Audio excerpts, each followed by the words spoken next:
बिजली, गैस और पानी मिलता नहीं, महंगी तालीम और इलाज ने कमर तोड़ कर रख दी है। हजारों रुपए टैक्स की मद में कट जाते हैं। इसके एवज हुकूमत क्या दे रही है? तनख्वाहदारों ने सवालात उठा दिए।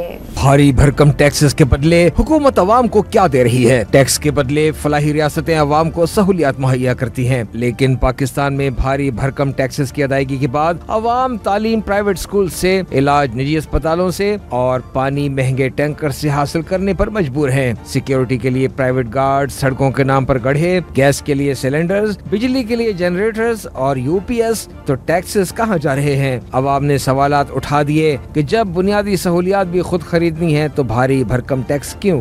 जो अमीर आदमी होते हैं वो तो अपने अच्छी जगहों से इलाज करवाते हैं। गरीब आदमी है जिसे सरकारी अस्पताल में वो इलाज मुयस्सर नहीं होता। भूलते हैं आपको ये मिल रही हैं कि मेरा घर है हरबंसपुरे के पास। एक दिन बारिश थी, मैं गाड़ी लेके गया, अंडरपास में इतना पानी खड़ा था, मेरी गाड़ी फंस गई। मेरी गाड़ी के सारे चारों टायरों के बैरिंग डले, मुझे 35-40 हजार रुपया जो है वो करवाना पड़ा। टैक्स मैं भर रहा, मैं एक प्राइवेट कंपनी चलाना, मैं कंपनी का भी टैक्स भरना, बाद च मैं अपना इनकम टैक्स इंडिविजुअल भरना। एजुकेशन का हाल ये है कि देखें ना, गवर्नमेंट जो इंस्टीट्यूट जितने भी है ना, वहाँ पे तो एजुकेशन बस ना होने के बराबर है। प्राइवेट इंस्टीट्यूशन जो है वो कमा रहे हैं, कोई उन पे चेक एंड बैलेंस नहीं है। हुकूमत जो है टैक्सेस लगाती है लेकिन सहूलियत नहीं देती। बाहर मुल्कों में जो टैक्स लगाया जाए वो आवाम पे लगते हैं। इधर जो है वो पता नहीं किधर जाते हैं, IMF से कर्जा मिलता है वो भी पता नहीं किधर चला जाता है। टैक्सेस बस लगते हैं, टैक्स से माचिस से लेके नमक तक और नमक से लेके बड़ी गाड़ियों तक टैक्स है, लेकिन सहूलियत कुछ भी नहीं।